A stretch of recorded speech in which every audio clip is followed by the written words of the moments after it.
We're back on the halftime report. The FXI Chinese large cap ETF has fallen more than 20% from its highs in January. And options traders are betting on even more downside. China's the worst performing stock market, major stock market, I think, year to date, Doc. So maybe Absolutely. This isn't surprising. Nope. That more pain could be ahead. Right.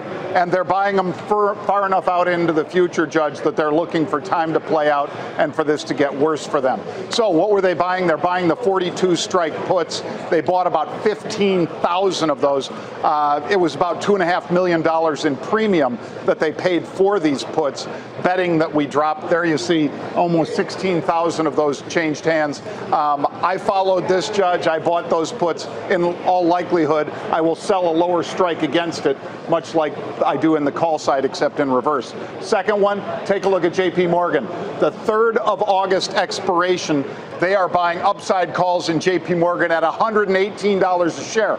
I don't think it's because they think it's going to 118, Judge. They're buying them for 8 cents. So all they need is a pop in JPMorgan again next week, like they got this week. Those calls go to 20 or 25 cents, and the person doubles or perhaps triples their money. That's what I think's playing out. It's not outlandish to think not that outlandish JPMorgan could pop to it's the best 118 chart, or whatever. It's the best chart in the whole group. And back to that FXI, important for people to be aware.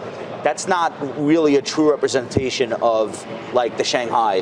What that is the Chinese, the Chinese stocks that trade in London. Mm-hmm. That's an index composed of Chinese stocks trading. So it's close enough maybe, but it's not the exact same thing. It's a mechanism to maybe take the temperature somewhat of the market. Hang on real quick on JPM though, the best chart in the group. It's even when the banks were going down, it was going down less. The buyers have habitually come in exactly where they should to preserve the uptrend. It's not overbought by any means, even though it's had a nice move in the last week. And, for me, if you're someone that's like, all right, I want to be in the banks, but I'm worried about, name your thing, like JPMorgan, not only is it one of the better charts, it's also one of the better run companies, one of the better balance sheets, one of the better strategic positionings. So for a lot of reasons, I like it better than other names. And the valuation's still reasonable on JPMorgan. I mean, it's 1.5 times book. I like Goldman Sachs a little bit better. I'm going to talk about it later. But I think the valuation's there, and I own JPMorgan. I'm very happy I own JPMorgan. Good stuff. Doc, what else you got for us? Yeah. I like that you and I agree, Michael. Just always. 3 days ago, Judge, we talked about the upside call buying at the 108 strike. I'm sorry, 105 strike. It burned all the way through to over 108 today. I took it off, rang the register in that one. Take a look also at CLF. Pete and I have had multiple unusual activities in CLF, which is Cliffs. This one hit a new 52-week high today, and we also took this one off today. Yeah, that's a big day, up nearly 15%. All right, Doc, good stuff. Thank you.